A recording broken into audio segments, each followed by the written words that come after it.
Hey, good morning, guys. Shannon here again.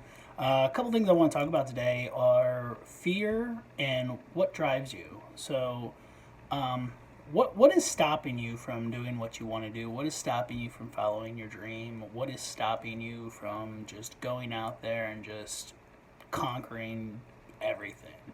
And a lot of people are like, oh, it's the fear of failing. It's the fear of even achieving. It's the fear of success, of how do you even handle that success, or how do you even just handle just being successful in that sense. So many people are like, oh, well, it's, I don't have the money or I don't have the expertise. And, what's your excuse basically, and that's something you got to ask yourself every day is, what's stopping you from getting to your dream or getting to the next level and stuff.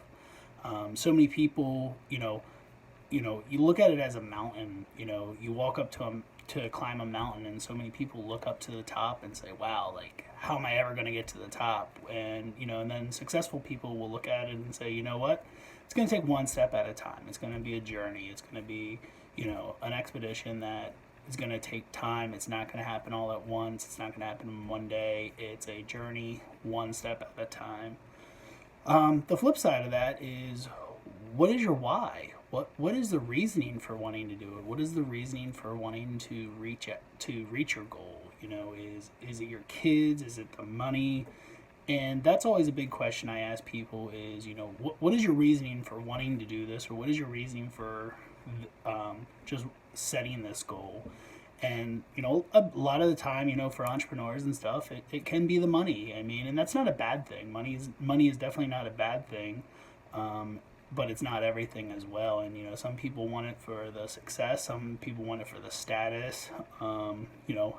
Might be whether you're, hey, you want to get that dream car, that dream house, and some people just grew up in a poor life and they just don't want that for their kids and stuff. um, so for me, to answer those two questions, probably my biggest fear was the fear of failure. And when I owned a bakery and it closed down, so many people were like, "Oh man, like you'll never open up another business probably because you're scared and this and that." And I quickly realized that yeah, the bakery failed, but I didn't, and that that part of part of success is failure. And just because the bakery failed didn't mean I had to. That was just a chapter in my life, and that didn't have to define who I was or what I wanted to do with the rest of my life. So that's definitely a mindset, and that's definitely a challenge for most. That you just have to get it in your head that you're going to fail. Failure is okay. Failure is part of the equation for success. You learn from your failures. You learn from your mistakes, and the more you fail, the more you learn. And I truly believe that failure is not a bad thing. It's a mental thing, though. I mean, you have to be able to overcome that every day, that you wake up and say, I am not my past mistakes.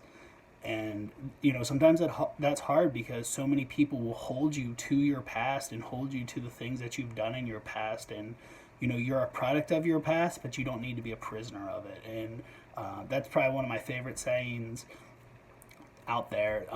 And it's true. I mean, just because you did things 5 years ago, 10 years ago, even a year ago, even yesterday, doesn't mean you have to be that same person today. And that's all you have to do is you have to be a better person today than you were yesterday, and move forward with that. You're gonna make mistakes, and that's all right. You're allowed to make mistakes. Mistakes are normal. And then the next one is what's your why? What's your reasoning behind it? For me, I probably have two.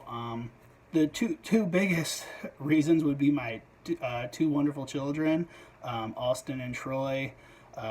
Austin's 7. My son Troy will be 6 here on Wednesday. Just absolutely the two greatest things that have ever happened to me, life changing, for those two. So it's just watching them grow up and so innocent and stuff, and just being able to hold conversations with two people that are have no opinion of the world except for what they see. And that's something that I want to instill in them is that they're allowed to form their own opinions, but I need to set an example for them of that. So, and that's what I'm trying to do. And sometimes I fall short there and stuff, but at the end of the day, I get home and my two children love me to death, and I love that. You can't put a price tag on that. No amount of work in the world will actually pay for that. So, yeah. So my two kids are probably my biggest reason. Outside of that, I like to see others succeed as well. That's something that was a hard thing for me to realize. That at first I was always like, wow, like why is this person able to do this and I'm not able to get there, and why did they get the break and not me? And finally I realized it's like, what, we're all running our own race, but at the same time, congratulate those that are already there. Congratulate those that have had success and stuff. They worked hard, and they stayed in their path and worked hard for it and stuff. So that's something that I've also gotten a lot of gratitude out of, is just watching other people and helping other people, and that's what I want to do. Nothing brings me more joy than when someone comes to me and says, "Oh, you know what? I listened to you speak, or you really planted that seed in me to go out and chase my goals and dreams and stuff." Something like that. You can't put a price tag on either. If you can make a difference in one person's life, it can go a long way in doing that. And I've had a lot of mentors, and I've watched a lot of people succeed and help me along the way, and extremely thankful. Looking back, sometimes at the time I might have not been as thankful as I should have been, and that was a really negative thing for me. Just showing appreciation, showing gratitude to those that have reached out and helped me and stuff. For years I felt I was entitled to success and that I was going to make it, and that was a piece of humble pie that I had to swallow and say, you know what, you have to work for it, you have to earn that, and that's probably the hardest part, is knowing that you have to earn your spot in this world. Nothing's going to be given to you. Look at the most successful people in the world. They worked for it. They weren't just handed it. They worked 80, 90 hours, 100 hours a week, weekends as well, very little sleep, and no vacations. But you know what? They worked hard and they've reached their goal and stuff. And some people appreciate that, what they've done. Other people are like, oh, they're crazy. But at the end of the day, you have to ask yourself, why are they doing it?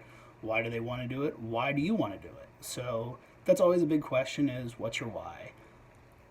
Again, thank you guys. Appreciate it. Make sure you guys follow me, subscribe, like me on Instagram, Facebook, under Shepherds Consulting. If you have any questions, shoot me a line, Shannon at shepherdsconsultinggroup.com.